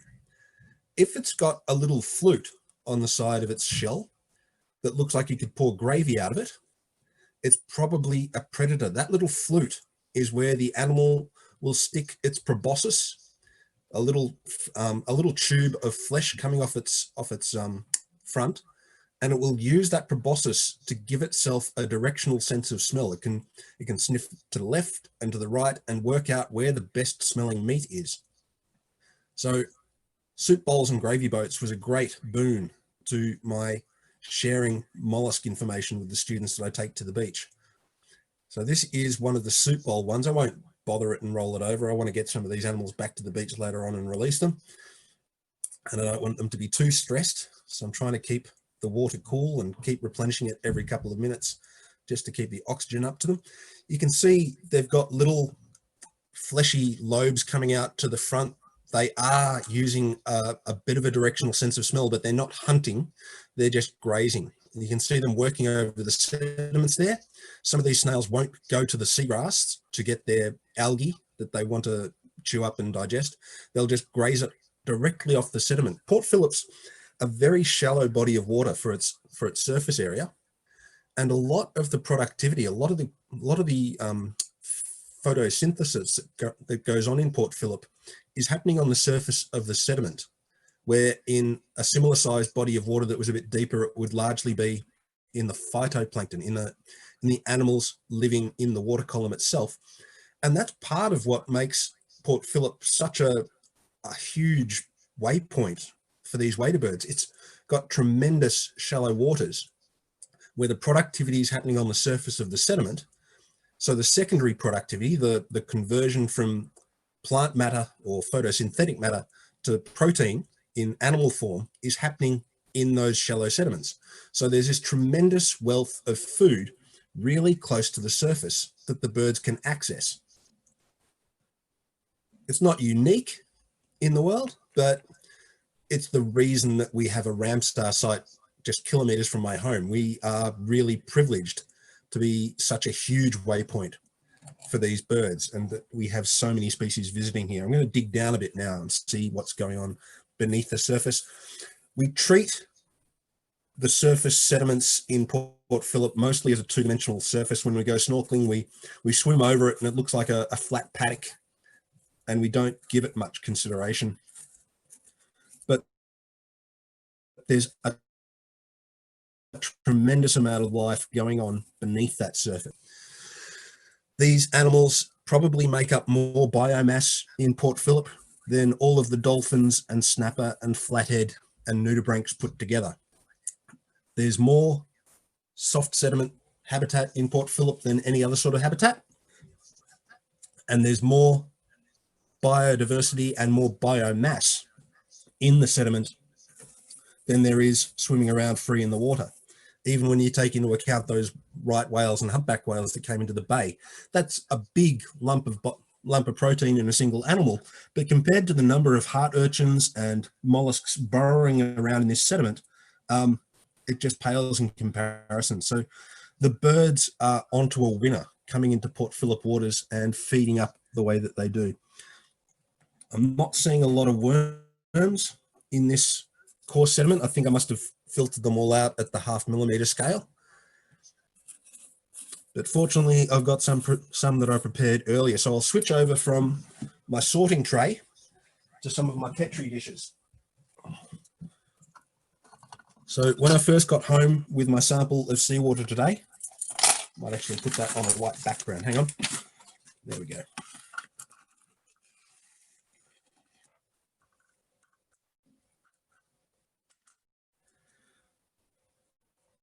Now, in that tray, we've got, switching back to highlight that video. Okay. This tray is almost entirely amphipod crustaceans, the laterally flattened crustaceans that make up the bulk of the biomass in amongst the seagrass. So these animals aren't eating the seagrass, they're eating plants and animals that live on the seagrass. They move really quickly when they want to. So the birds that are feeding on these animals have to have really good eyesight and be really adept at stabbing with their beak to catch these things. Species like flamingos are able to filter little tiny crustaceans out of the water en masse. They've almost got a filter feeding mechanism similar to a whale going on with their very specific structure in their bill. I think the spoonbills are doing something similar, but there are other species that have to grab these animals one at a time. So they've got to have good eyesight, and they've got to be quite adept at knowing where their beak is pointing. So you can see these are crustaceans. They've got the segmented body like an insect. They're part of the arthropoda, along with insects and arachnids. The difference between an insect and a crustacean is mostly, well, I say it's mostly technical, but so is all of invertebrate taxonomy. It's interesting to me, but the bulk of the difference is they've got gills so that they live in water and get their oxygen from the water, where insects have tracheal paths in the abdomen of their body, little openings that let air in, and they get their oxygen from air. 2 pairs of antennae is another key difference. If you've got something from your garden, you're not sure if it's an insect or a crustacean, look at the numbers of antennae on that first segment coming off the head. If there's an eye, that's usually a dead giveaway where the head is. 2 pairs of antennae, it's always a crustacean. 1 pair of antennae, it's an insect. No antenna, it's a spider, and I run away. The amphipods are a group of crustaceans that they're called laterally flattened. So they're squished side to side, if you think of them as having an up and a down. There's another group that I've put into a separate tray called the isopods. They are dorsoventrally flattened. These also occur in our gardens in the form of slaters or butcher boys, or that's a crab, sorry. Where are my isopods? There's one. So slaters are isopods. They are a crustacean in the group Isopoda. They're dorsoventrally flattened, so flattened from the top to the bottom. They roll up when they feel threatened. And this is in my favorite family of isopods. There's all different families in all of these different crustacean groups. They're incredibly diverse. The Spiromatidae isopods, I think, are the most beautiful. They've got beautifully sculptured and textured carapace, body segment coverings. Quite often got lovely colors on them too. Can be quite fast. These ones tend to be scavengers. You might remember there was a footballer who got very badly bitten when they stood in the bay for several hours after a training event. I don't understand sport at the best of times, and standing in cold water leaves me bewildered, but for some reason that's part of their training regime, and they got really badly bitten. They came out of the water bleeding, and they hadn't felt the bites because it was so cold. A lot of the bites were being done by the scavenging species within the isopods and the amphipods. They can be really vicious. So anything that dies in the water tends to get eaten very quickly by these little tiny munchy crustaceans. I love them. But in this tray, I've also put some very pretty little crabs. These are hymenosomatid crabs, or sergeant's hat crabs. I can't pick them up with a forceps because I don't want to damage them. But when you look at these from the side, they look like a police sergeant's hat, you know, that sort of flattened cap. And very, very common in Port Phillip sediments. There are about 4 species that we find in Port Phillip on a regular basis, and a tremendous amount of protein just wandering around in bite-sized form for a bird that would be hunting over these sand flats and seagrass beds. That's my specialty right there. In the center of the picture right now, we've got a bit of a worm tube. I studied worms under Robin Wilson at the Museum of Victoria. It became the focus of my honours project and a lot of my subsequent work. There's no worm actually in that tube. They've moved on. But huge amounts of protein and biomass and biodiversity kicking around in the soft sediments in worm form. Polychaete worms. We have oligochaetes in our gardens. Polychaetes are a bit more interesting. They've got a tremendous, like the crustaceans, tremendous range of body forms and heads and different feeding styles. Some of them are feeding by ingesting the sediment and getting their nutrients from the protein, from the bacteria and the fungus that live on the sediment. Some of them are predators, feeding on the amphipod crustaceans and the other worms living in the sediment. There are some that filter feed on plankton with a beautiful crown of tentacles sticking out of a tube. Oh, they've all moved on. Okay, I'll change trays again. But polychaetes, they partly because Robin Wilson was an inspiring mentor, partly because they're just an incredible range of animals, really rock my socks. So I get enthusiastic about crustaceans. I get passionate. Hey, about Matt. Polychaetes. One there. Hello. Yeah, Matt, Kate has also asked, are chitons the same kind of isopod as your favourite one? Given that you were speaking about them before, I thought I'd interrupt you. Oh, chitons are a mollusk. So chitons belong to a group within the mollusks called the Polyplacophora, the many shells. So chitons are those 8 armoured plates that you'll sometimes find suctioned onto a rock in the intertidal or the low subtidal. So they look like a crustacean because of that 8 plated shell. They look like an arthropod, but they're part of the mollusks because unlike arthropods, they don't have the jointed limbs that gives the group the name. They have the molluscan features, which are a muscular foot that they suck down onto the rock with.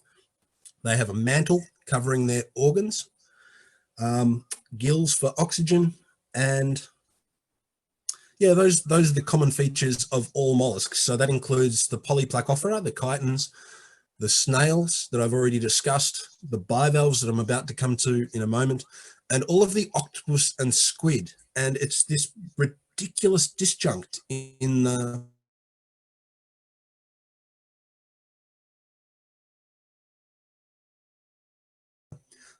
diversity of kind their entire life suctioned onto perhaps a single boulder, grinding away with a tongue with teeth called a radula, getting their nutrients from either the layer of microalgae living on that substrate or the bacteria, through to octopus. And anyone that's seen that delightful documentary, My Octopus Teacher, recently, such an engaging and clearly intelligent organism at completely the other end of that spectrum of complexity of behavior and structure within the same group of organisms. It's just ridiculous, the diversity in some of these invertebrate groups.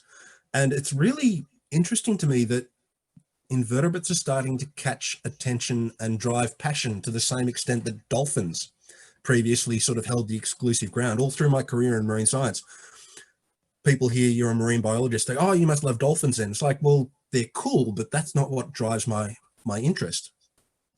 Now the invertebrates, these documentaries about My Octopus Teacher and the passion that's going into the spider crabs in Port Phillip at the moment, it's really heartening that people are finding it in their emotional and mental space to care about invertebrates is new to me, and I find it really, really cool. But there's a spionid polychaete under the center of frame now. Spionids are one of those group of polychaetes that feeds almost exclusively on the sediment. You can see its gut is completely full of the fine sediment that I collected it from. The little frondy tentacle sort of looking structures coming off the head, they have a groove down the center that will actually select for the smaller particles. They don't want to eat the big grains of sand because there's not as much surface area per amount of volume. You're not getting the same amount of surface on which the back eating big dirt. So there's a groove along those tentacles that fits a particular size of sediment and will reject the larger particles. So if you look to my Diver Matte Camera 1, small particles will fit. Oh, sorry, it's all back to front. Small particles will fit inside the groove, big particles will be knocked off the top.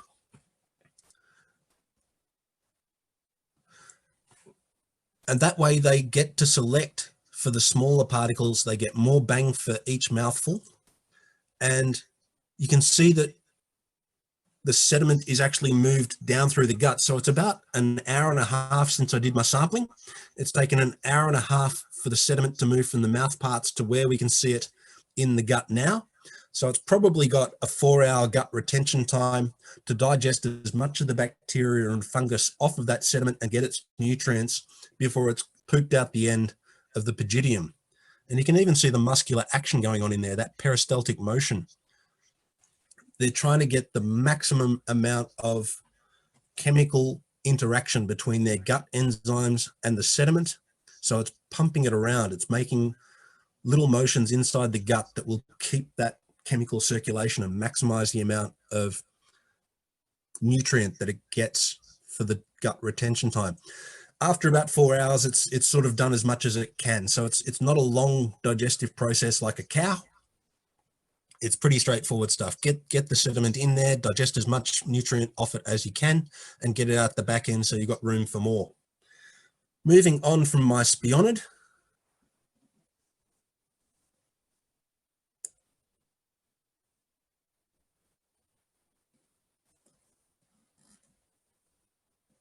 More snail shells.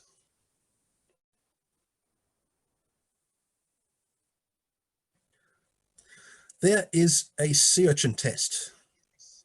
Sea urchins, I mentioned earlier, the echinoderm, the spiny skinned animals. The echinoderms includes all of the sea urchins, all of the starfish, all of the sea cucumbers. Sea urchins protect themselves with an exoskeleton of plates of calcium carbonate, the same chemical that we use to make our internal skeleton of bone, goes into an external skeleton for them, which they then cover in spines. And they're pretty well protected against anything that might try and fit them inside their mouth. Nothing wants to eat a pincushion with a bunch of spines facing outwards. Unfortunately for this one, the bird didn't care about its protective layers. It's just bashed through it on that side and munched the innards out. Unlike mollusks, where the exoskeleton has to grow at a single margin, so they've got a sort of limitation to their body complexity because they can only ever add to that outer margin, echinoderms are able to grow their entire exoskeleton incrementally because it fits together like a jigsaw puzzle.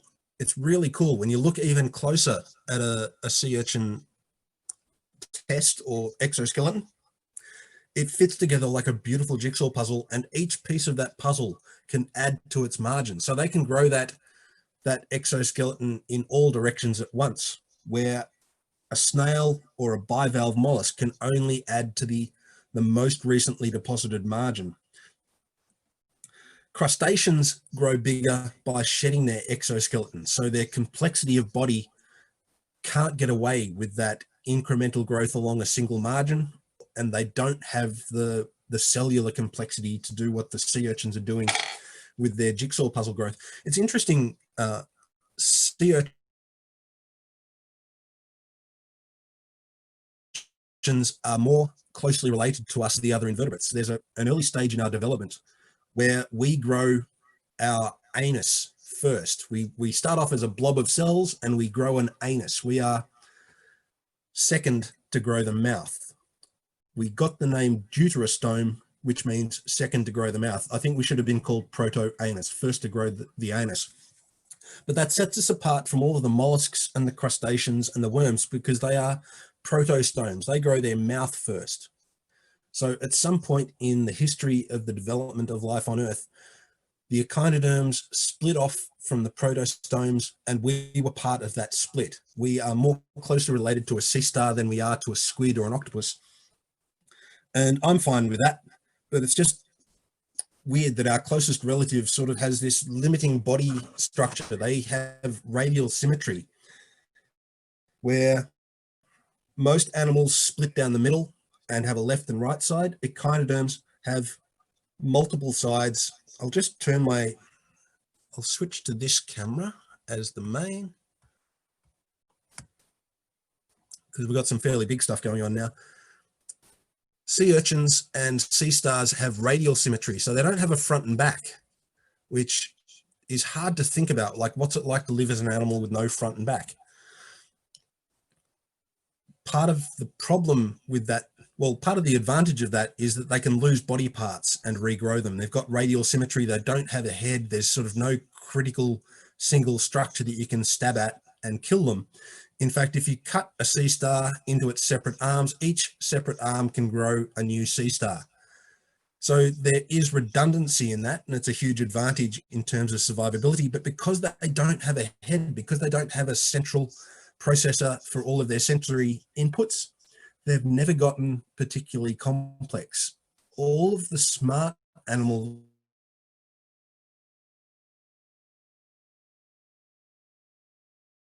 or all of the animals that we think of as smart, which includes mammals, birds, octopus, have sensory organs and their mouth are located, and the sensory organs help the mouth find the food and avoid danger. The intelligence that we see arising from that almost can't happen in a radially symmetrical animal. So they're all just stimulus response. So all of the sea stars and sea urchins and other radially symmetrical animals like jellyfish never really got the smarts going. But I've switched over to the larger view of the camera just to show perhaps the single biggest find that a bird can come across in its foraging in the sand flats and seagrass beds, the bivalve mollusks. That's where the money is. Bivalve mollusks are just a big lump of protein with an exoskeleton. That exoskeleton can be quite tough, but if you've got a strong enough bill or some behavior that will allow you to get past that, there's a huge amount of protein available in there that you can feed on. Some birds are able to pry them open. Other birds I've seen dropping them from a great height, trying to crack them open on a rock. Smaller iterations or smaller species they can eat whole, but if a bird can crack open a bivalve mollusk, that's huge news for them. That's the day's feeding pretty much in a single animal. So I've talked almost non-stop for the better part of half an hour now. I think it's probably only wise to hand over for some questions. Has anyone been lining up for me? Matt, I'm sure we'd have a ton of questions because I've just been fascinated by that. Thanks, Matt. That was fantastic. Thank you very much for having me. Yeah, welcome. And yeah, we've had lots of love for you on the chat line too. Lots of people saying thank you so much. That was fantastic. Wow. Lots of exclamations. And Kate has just also added that the yellow sea is crucial to shorebirds as a stopover, and it has been developed greatly, but areas have also recently been World Heritage listed, which is really fantastic. And there's some more stuff there on the chat, so if you want to check that out, check that out.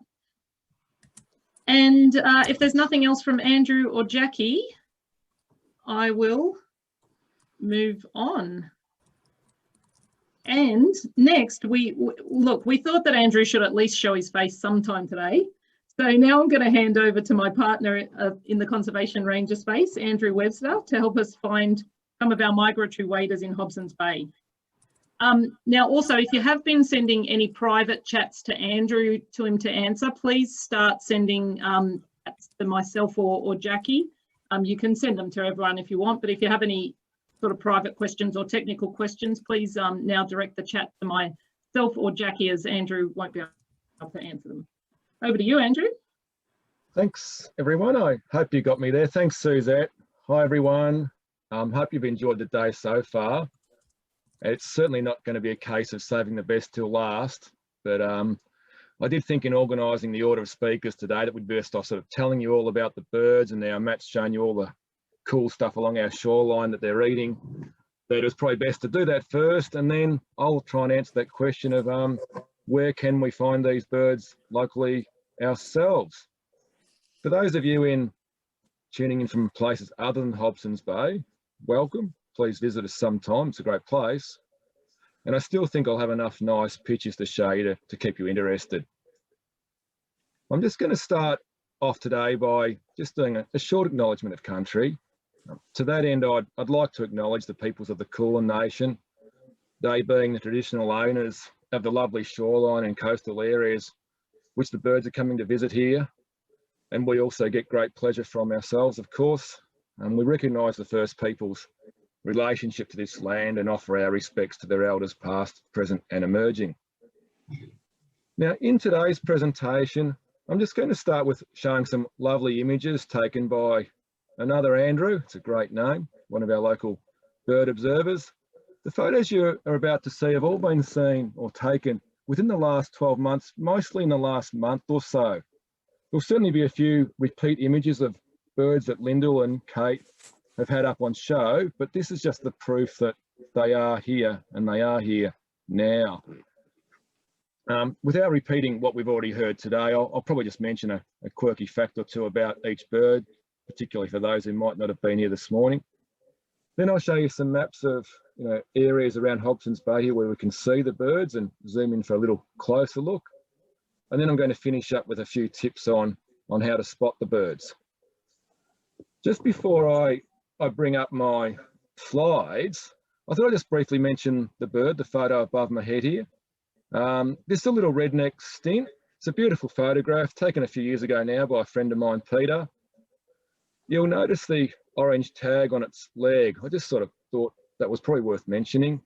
A group known as the Australasian Wader Studies Group formed about 30 years ago, and they started banding the birds to help study, where they go, where they've come from, etc. The one orange band above the knee means that it was banded not only in Australia, but actually in Victoria. For those Geelong fans out there playing tonight, the bird has a blue tag and a white tag on it. Well, that means it was tagged in Taiwan, for example. So that's what the tags mean. Anyway, on with some pictures. I'll share my screen here. Hopefully, anyway, that's the idea. Just bear with me for a sec while I get that up.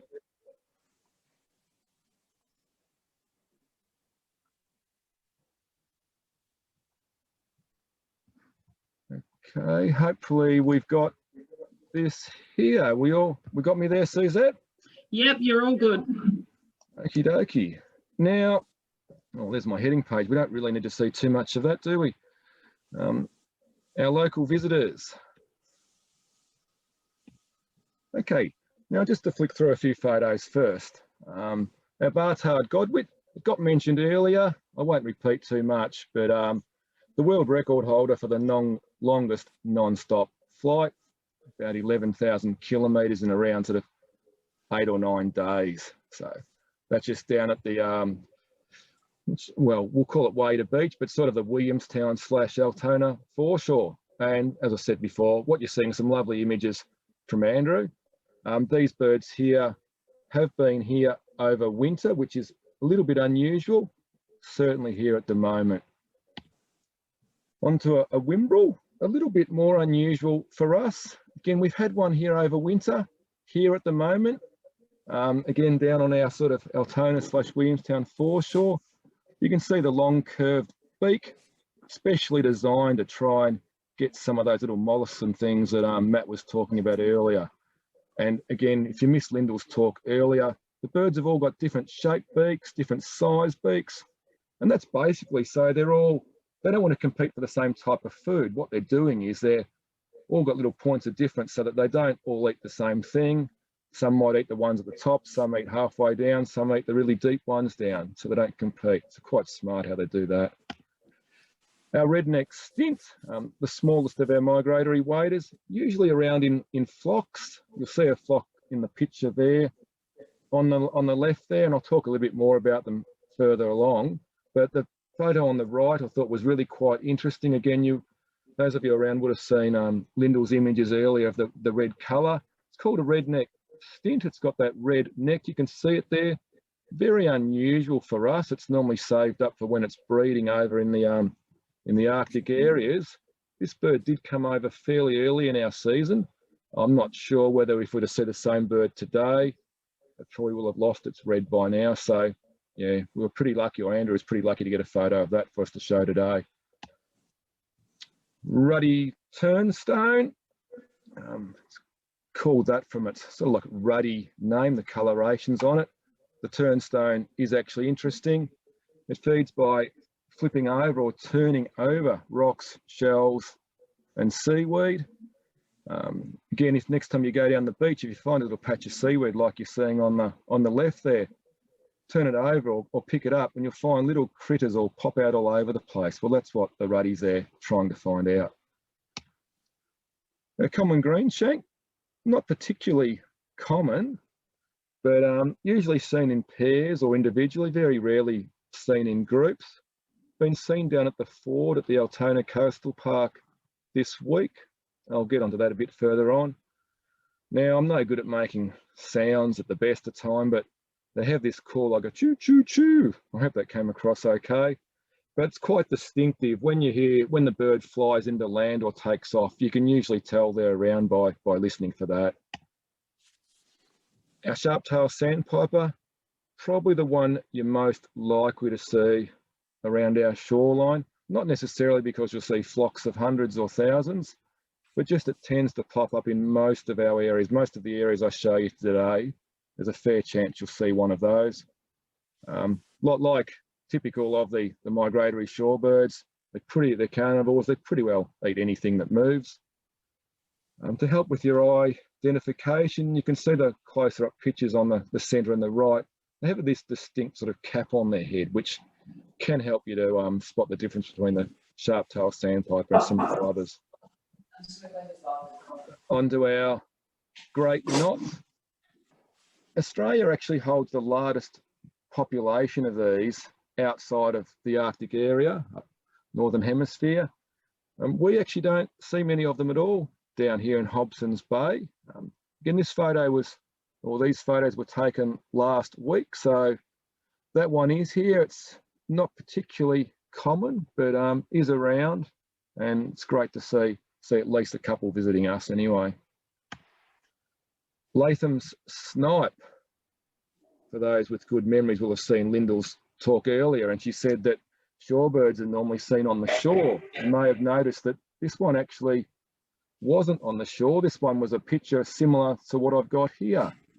This picture here, taken by Andrew, was seen at the Williamstown wetlands down at the Jawbone Flora and Fauna Reserve last year, and it was tucked away in amongst the reeds. Quite hard to spot, but yeah, so they're not all on the actual shore itself. Onto our Curlew Sandpiper, federally critically endangered. So on an Australian-wide scale, critically endangered. We're a little bit lucky down here in Hobsons Bay in that they're not critically endangered for us in Hobsons Bay for Victoria. They are quite commonly spotted. So, you know, we're a little bit luckier down here in that we get our fair share of those. Although we could always get more, I suppose. We'd always love more. That's it for my photos. We'll just go on to our municipality, and I'm sure Suzette will tell me if you can't see my mouse, but I'm assuming you can see my mouse. I'm up here at Spotswood at the top, sort of top right-hand corner there. So Hobsons Bay, we start from basically under the Westgate Bridge here. We follow the freeway down, a little bit of Brooklyn outside the freeway. We come down our freeway, down through Laverton, down to Point Cook Road, and pretty well Hobsons Bay encompasses everywhere between there and the coast. Today we're going to start over here at Newport on the right hand side there. We'll come in a little bit closer to that one there. So here we are. We're going to start off at Sandy Point and the Spit.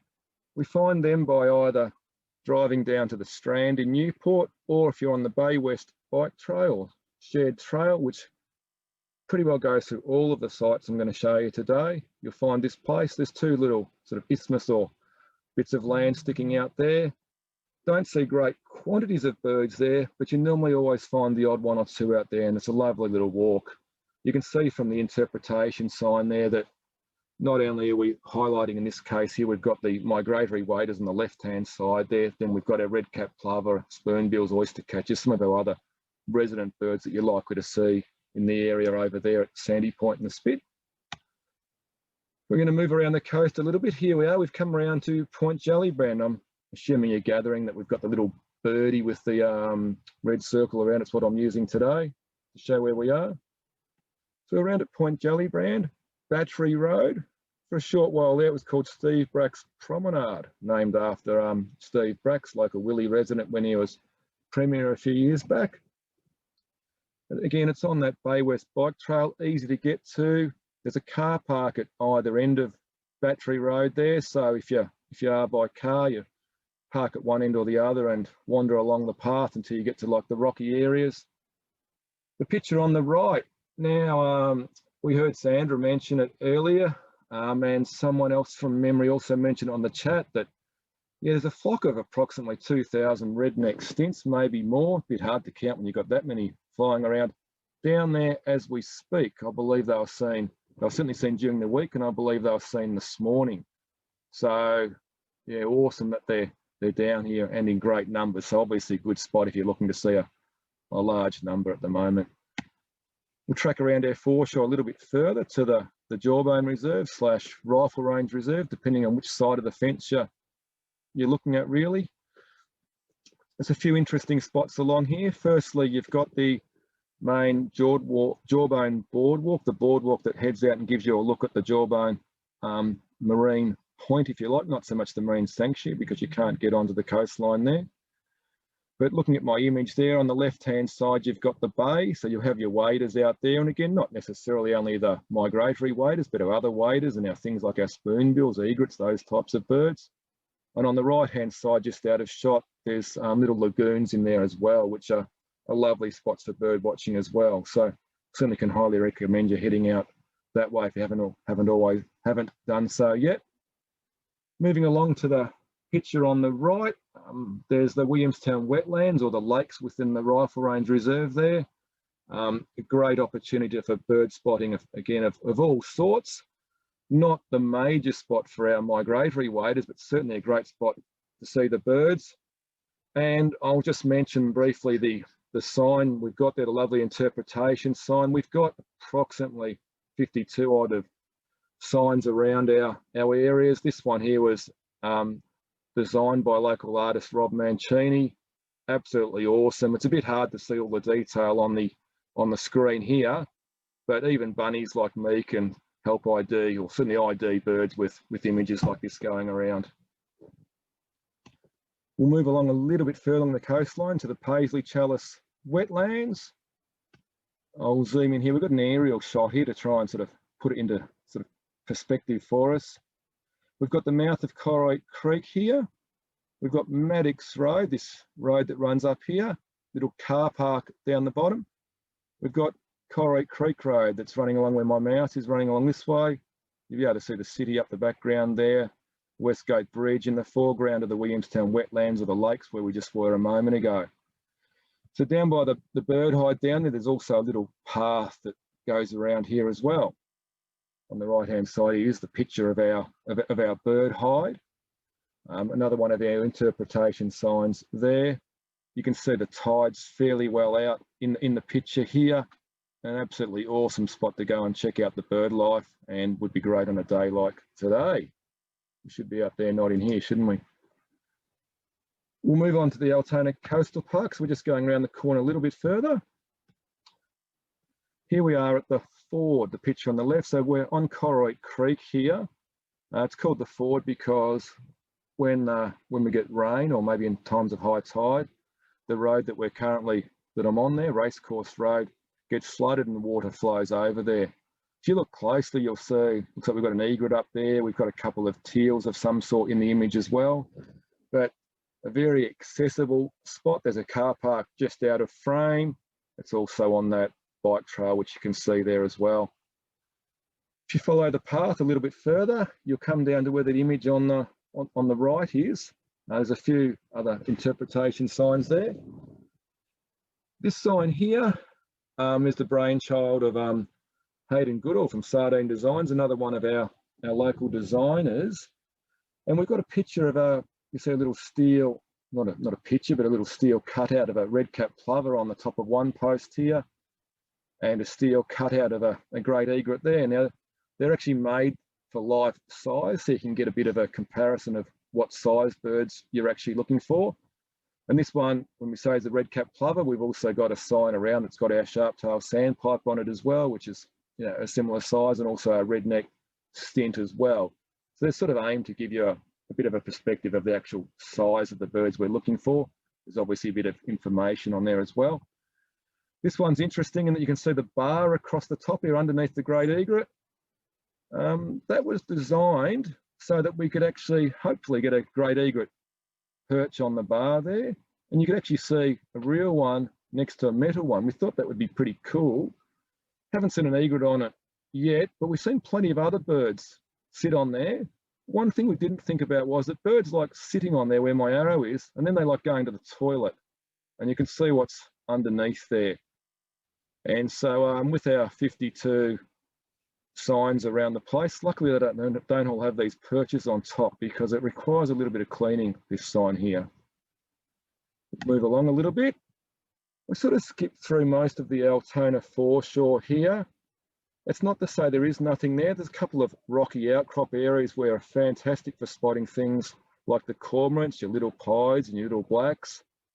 If you go along a little bit further, just past the swimming beach, when the tide's out, you can often see things like our pied oyster catchers, silly oyster catchers, black-winged stilts, our more our residential birds. And you come down a little bit further and you get down to Laverton Creek, or Doug Grant Reserve and the mouth of Laverton Creek. We'll just zoom in a little bit here for another aerial shot. The picture on the left here with the interpretation, little seating here, little interpretation board, is around about where my cursor is here on the aerial there, giving you a great view over these wetlands here and looking towards Cheetham Wetlands, which is extremely significant as that's known as what we call a Ramsar site, which, without getting too technical, is a wetland of international significance. So obviously not too many of them around.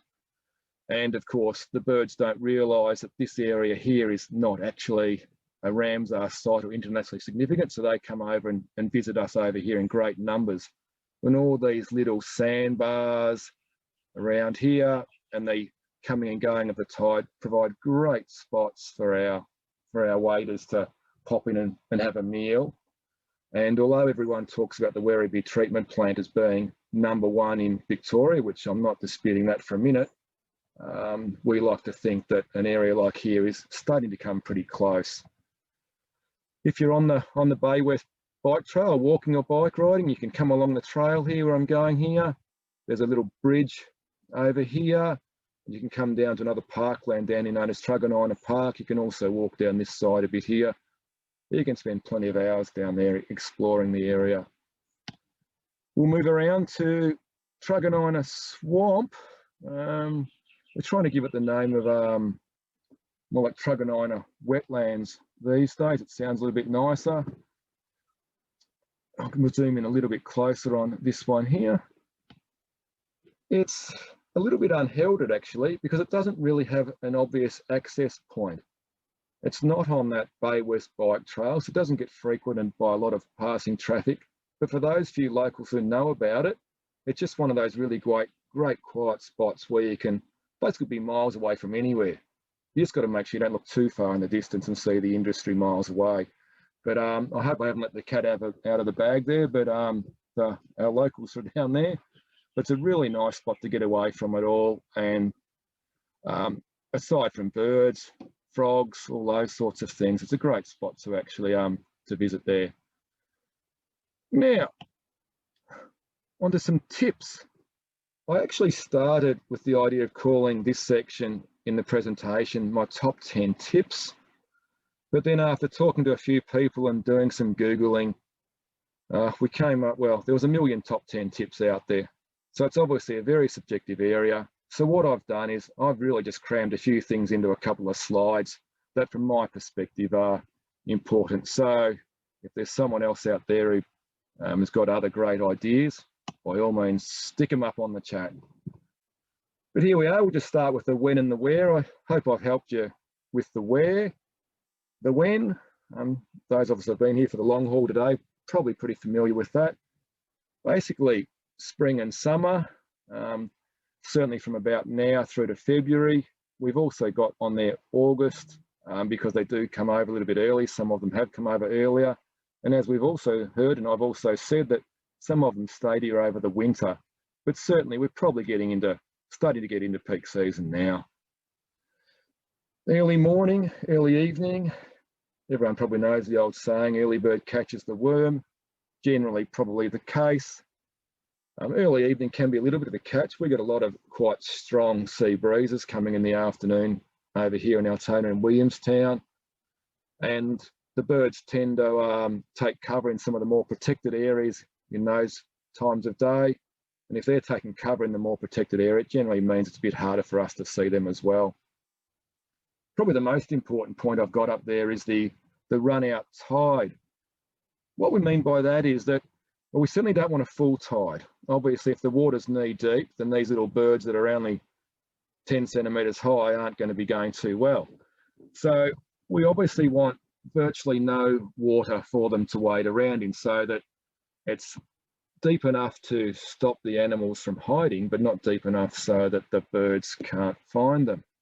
So what I mean by the run out tide is, to use an example, if we say high tide at 6 o'clock, no, actually let's say it was high tide at 12 o'clock today, as in midday today, and low tide at 6 o'clock tonight, then you probably wouldn't be seeing too many now at 1 o'clock. It's probably still too high. But you'd probably find if you went out around, mid-afternoon, when the tide is low enough for the birds to be able to wade around and find what they're looking for, but at the same time the tide is still going out, which means it's revealing new spots, which means new little creatures are basically coming to the surface that haven't had time to hurry away. So one thing I can recommend is that you look up the tides before you go out, or I've got a tide app on my phone, which I find really useful to work out when the best time to go and have a look. It doesn't mean to say that it's no good at low tide, or it's no good when the tide's coming in, but the main thing to avoid is high tide.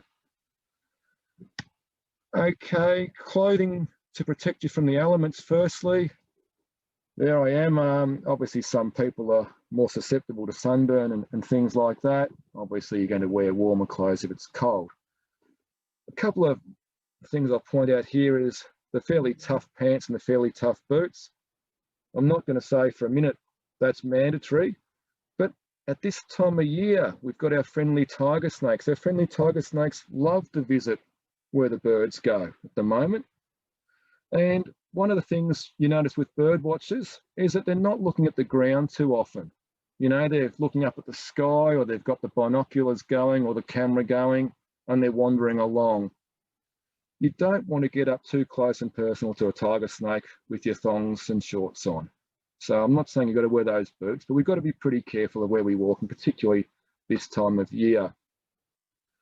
You'll also notice that I've got the binoculars, the camera, I've got the hat on. Now, obviously the hat's to keep the sun off my head, but it also actually helps to keep the glare away too. If you're taking photos, things like that, the hat can certainly help you look that way, make the view a bit clearer. I've got the drink bottle there. You don't see too many birds from the front seat of your car. You've normally got to go for a bit of a wander.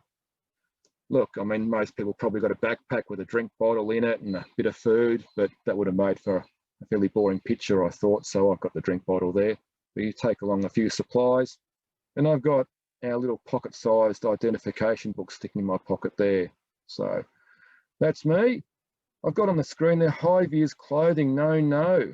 Now, I'm not sure if my old mate Dave's listening in today, but a few years ago, I organised a bird watching tour, and I've rocked up in my council standard issue, the high-vis fluoro lime green, and I still haven't heard the end of that.